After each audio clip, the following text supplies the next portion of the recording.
From the burning skies of Kyiv to the simmering airspace over Tehran, the front lines are expanding. The theater of war is shifting. While the United States floods Ukraine with advanced air defense systems, F-16s, and long-range missiles capable of striking deep into Russia, the Russian response came from a direction Trump and NATO generals never expected. Unidentified squadrons suddenly appeared over Iranian air bases, flying in unfamiliar combat formations, nighttime movements, smoke trails covering the runways. At first, many thought it was just another round of military drills, but it quickly became clear this was a real deployment of Russian and Chinese strike fighters into the heart of Iran.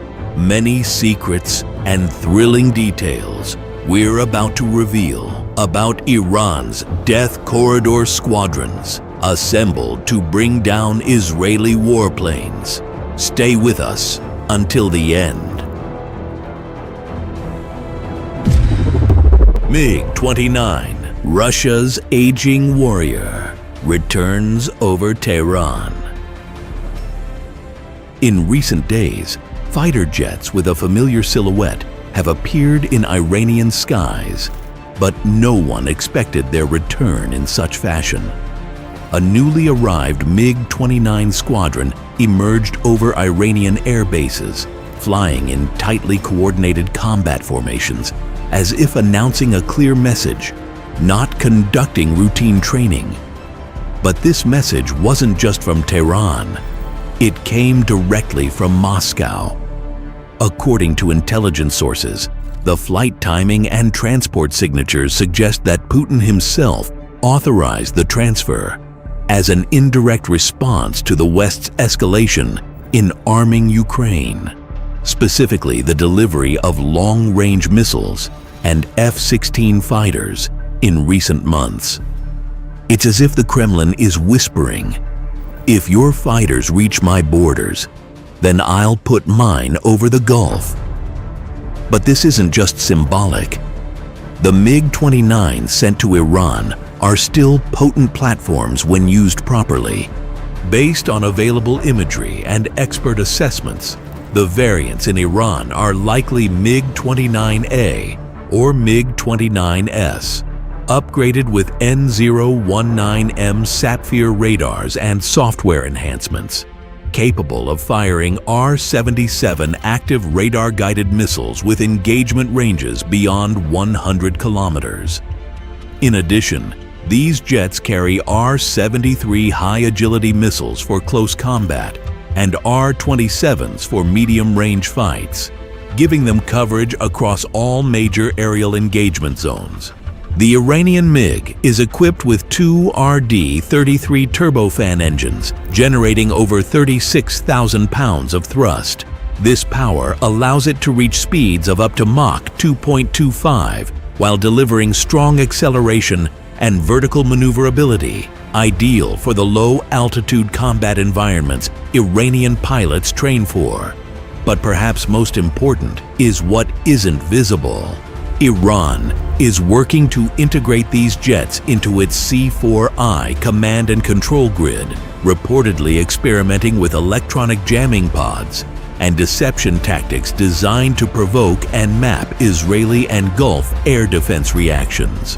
While the MiG-29 lacks stealth and is inferior to the F-35 in electronic warfare, Tehran doesn't intend to use them in direct dogfights. Instead, they'll serve as forward reconnaissance bait, paving the way for surprise aerial strikes yet to be revealed. According to analysts, the timing of this transfer was no coincidence. It aligns with Putin's escalations in the Black Sea and nuclear bomber flybys near NATO's borders. And one thing is certain, these jets did not appear in Iran just for show. The Russian Viper, Su-35, enters the fray. The MiG-29 was just the beginning. Behind the scenes, The real airstrike capability was being pulled straight from the heart of Russia's arsenal. A heavy, ominous squadron equipped with Russia's top detection and strike systems, the Su-35. Until recently, these jets were part of Russia's reserve air power. But now, they're flying over Iranian soil. Yes, Putin sent them to Tehran, and it was no accident. Just as Washington was announcing the transfer of Tomahawk missiles and F-16 to Ukraine, the Russian response was quiet, but far more dangerous.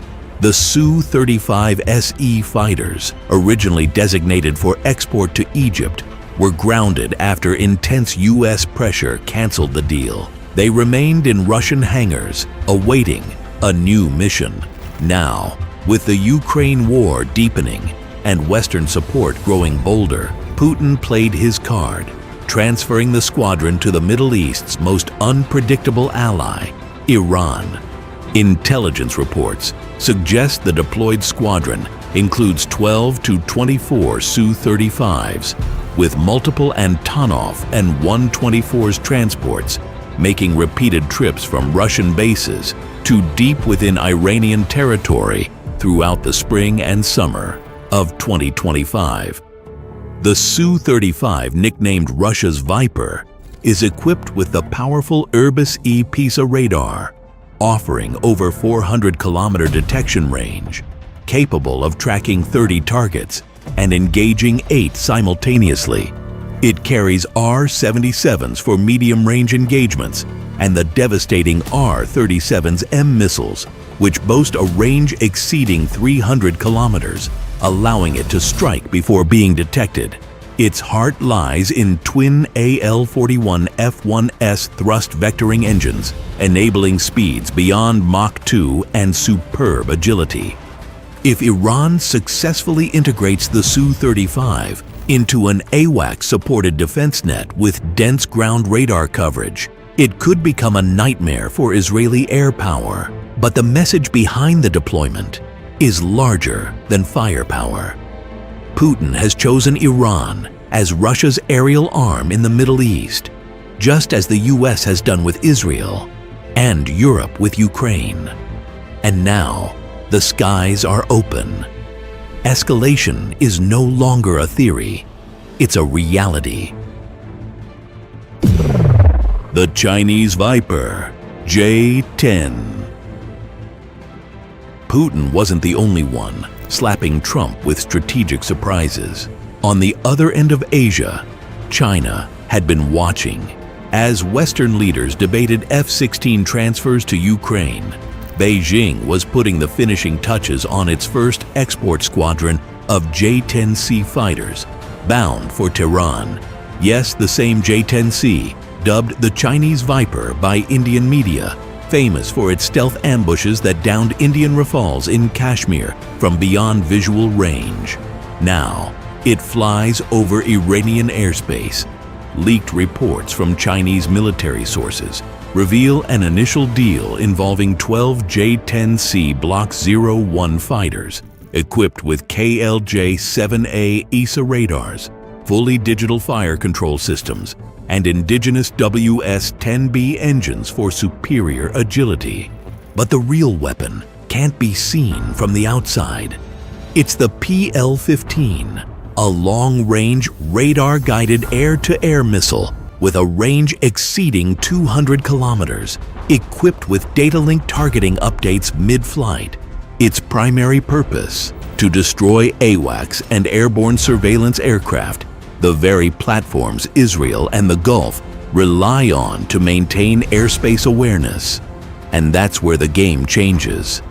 With a small, agile fighter like the J-10C, equipped with advanced radar and long-range missiles, Iran gains not just better defense, but the ability to set stealth traps deep inside contested airspace, just as Pakistan once did.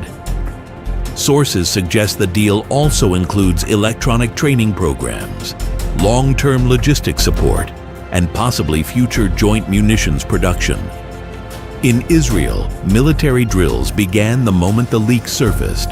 joint simulations between the Air Force and electronic warfare units, training for encounters with J-10Cs backed by Chinese systems or Iranian mobile radars.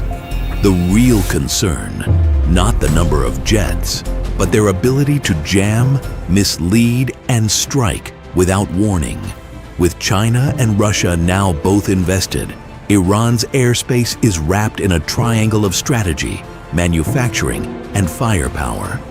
And the question now is, will this new axis deter Israeli warplanes, or is something even more dangerous being prepared? Let us know